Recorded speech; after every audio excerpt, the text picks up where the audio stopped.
So first of all, I'm going to say I apologize for having this recipe late. But this is the next bread recipe. I'm sorry it's late. It's kind of this recipe will be out of our feature cookbook from Forsyth, Missouri, but it's also is going to let me get ahead of the schedule for the theme for next month. So, with that being said, let's go ahead and make our foolproof pie crust recipe. This is supposed to make 5 single pies. So, I got 4 cups of flour. Going to add a tablespoon of sugar, 2 teaspoons of salt, and I'm using the red salt. I don't remember what it's called. We're going to mix this up with our pork.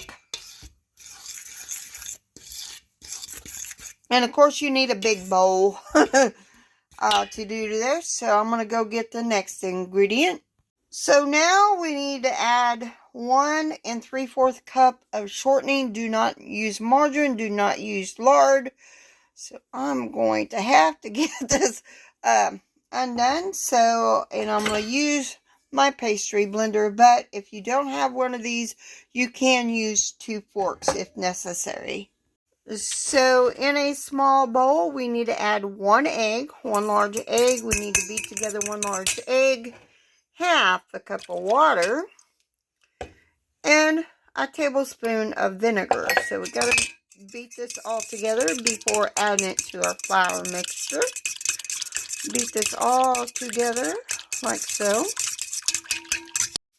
According to the recipe, the dough should thaw out within a half an hour, and you need to use a lot of flour.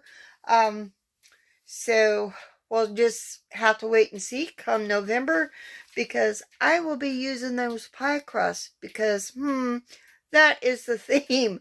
So now we need to add our egg mixture to our flour mixture and mix it just until it is moistened. I'm going to kind of mix it with a fork here. I've never made this flour pie crust, so we just need to moisten this. Mix until moistened, and then we're going to divide this into 5 different single pie crust. So we don't need to roll it out or anything. So I'm going to get in there with my hands, divide it into 5, put it in. You could freeze this, just a FYI. So I'm going to go ahead and divide it into 5. So let's probably divide it into 4, actually. We'll just see how it goes.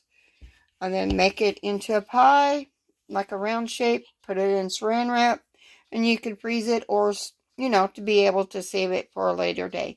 So that is the bread recipe for today. So see y'all later. And be sure to like and subscribe and share if you're not already subscribed. Thank you for watching, and God bless.